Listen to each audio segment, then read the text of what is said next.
Assalamualaikum warahmatullahi wabarakatuh. Selamat pagi dan salam sejahtera semua bagi mahasiswa sekalian. Pada kesempatan kali ini kita akan melanjutkan perkuliahan kita mata kuliah ketahanan pangan bersama saya Bapak Aditya Rahman kan SSI MN.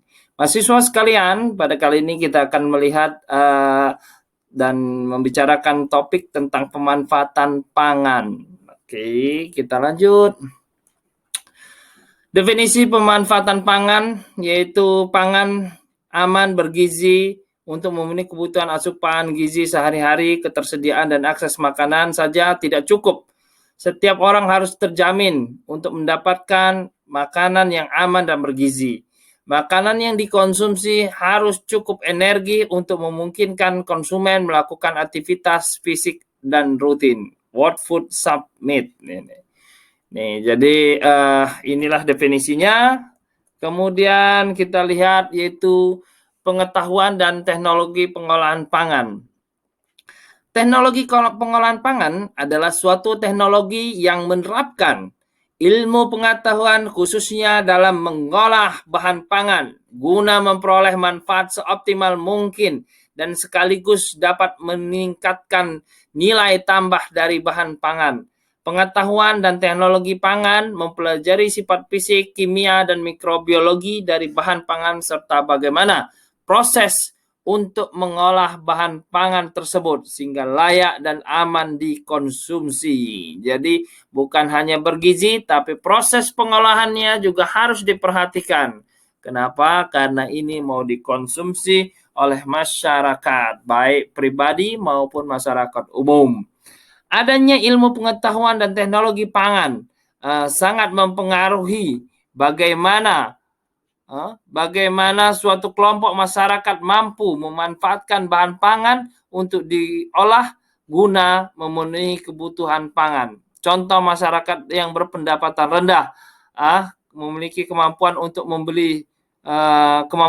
membeli beras relatif sulit sehingga memerlukan pengetahuan bagaimana mengolah sumber karbohidrat lain untuk dijadikan makanan pokok ya. Jadi memang kalau memang tidak punya kemampuan beli beras ya kita harus melakukan diversifikasi hal yang lebih murah, nggak usah pakai beras, pakai karbohidrat lain, ada singkong, ada jagung, ada mantang, ketela rambat, kemudian ada hal-hal lain yang bisa kita gunakan. Pengolahannya juga misalnya kandungan protein tidak hanya daripada ikan, ayam, tapi kita bisa menggunakan bekicot ya kalau kita pandai mengolahnya ataupun protein-protein nabati lainnya. Oke, kita lanjut. Yang berikutnya yaitu tujuan pengolahan pangan. Apa sih tujuan pengolahan pangan? Yang pertama untuk pengawetan. Ya, jadi makanan diolah atau pangan diolah agar lebih awet sehingga bisa tahan lama, sehingga bisa dimanfaatkan dan bisa tidak cepat busuk, sehingga bisa memiliki daya tahan dan daya simpan yang lebih bagus. Pengemasan, ya, penyimpanan produk pangan, misalnya pengalengan, kemudian pengemasan tanpa udara, ya, sehingga bisa lebih lama, atau penghilangan kadar air, ya, seperti itu. Mengubah menjadi produk yang diinginkan, misalnya pemanggangan, ya, dipanggang atau sebenarnya sama ya, dihilangkan kadar air. Mempersiapkan bahan pangan agar siap dihidangkan. Ini tujuan pengolahan pangan. Jadi yaitu salah satu teknik pengawetan, contohnya adalah biasanya prinsipnya menghilangkan kadar air, baik itu diberi garam atau diberi gula, ataupun dengan menghilangkan kadar air secara dijemur atau dipanggang. Ya, jadi air yang ada pada bahan pangan itu menyebabkan biasanya bakteri bisa tumbuh. Ataupun kalau pengalengan tuh biasanya setelah dimasukkan disterilize lagi. Jadi bakteri yang sudah berada di dalam tuh mati. Jadi sterilisasi lagi dengan dipanaskan atau direbus biasanya seperti itu.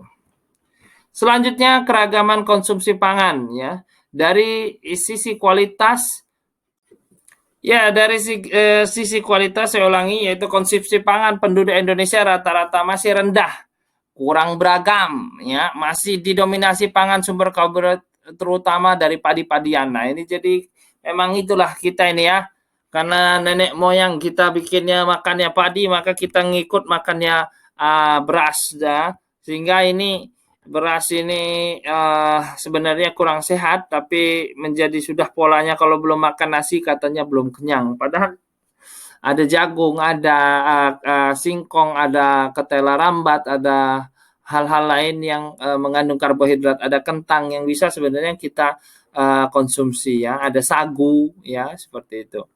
Tidak mesti beras ya. Dari sisi konsumen, berbagai studi menunjukkan bahwa faktor potensi produksi lokal dan pendapatan masyarakat sangat berperan penting untuk mempengaruhi tingkat keragaman konsumsi. Ya memang semakin banyak uang orang bisa juga membeli beragam makanan. Akan tetapi sebenarnya bagi warga desa untuk makanan ini tidak menjadi suatu hal yang sulit ya. Kenapa? Karena dia bisa melakukan penanaman ya, dengan banyaknya luas lahan di pedesaan dia bisa melakukan penanaman berbagai macam disparitas atau varietas pangan yang bisa dikonsumsi ya, seperti itu. Kemudian diversifikasi pangan. Nah, apa sih diversifikasi pangan? Yaitu kampanye sosial diversifikasi konsumsi pangan berbasis sumber daya pangan lokal, baik untuk aparat pemerintah tingkat pusat, daerah, individu, kelompok masyarakat maupun industri. Jadi diversifikasi pangan itu artinya mencari bentuk lain pangan yang tidak hanya misalnya beras atau ini, tapi dengan mengganti dengan karbohidrat lainnya seperti itu ya. Bahkan dengan porang-porang bisa itu dibuat menjadi beras ya. Kalau kalian pernah ada dengar beras shiitake ya, shiitake yang untuk orang diet itu dia karbohidratnya sangat rendah tapi cukup mengenyangkan ya, bagus untuk orang diet. Karbohidratnya ada tapi kalorinya yang rendah. Beras shiitake itu ya, itu dari porang-porang ya. Kemudian pendidikan diversifikasi konsumsi pangan secara sistem sejak usia dini, kemudian peningkatan kesadaran masyarakat untuk tidak memproduksi atau menyediakan, memperdagangkan dan mengkonsumsi pangan yang tidak aman. Ya, jadi sudah diedukasi bahwa makan itu mengkonsumsi itu makan yang pangan yang aman saja. Kemudian fasilitasi pengembangan bisnis pangan melalui fasilitasi pengembangan aneka pangan segar, industri, pangan olahan, dan pangan siap saji berbasis sumber daya lokal. Ya. Oke, lanjut. Kecukupan gizi.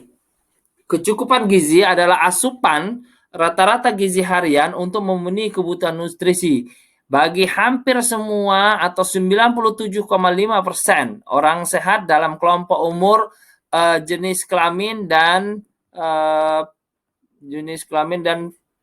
fisiologi tertentu ya. Kemudian standar kecukupan gizi di Indonesia masih menggunakan standar makro, yakni kecukupan kalori, energi, dan kecukupan protein. Kecukupan energi dipengaruhi oleh beberapa faktor, yaitu umur, jenis kelamin, ukuran tubuh, status fisiologis, kegiatan, efek termik, iklim, dan adaptasi. Kecukupan protein dipengaruhi oleh faktor-faktor umur, jenis kelamin, ukuran tubuh, status fisiologi, kualitas protein, tingkat konsumsi energi, dan adaptasi. Oh, ini diulang.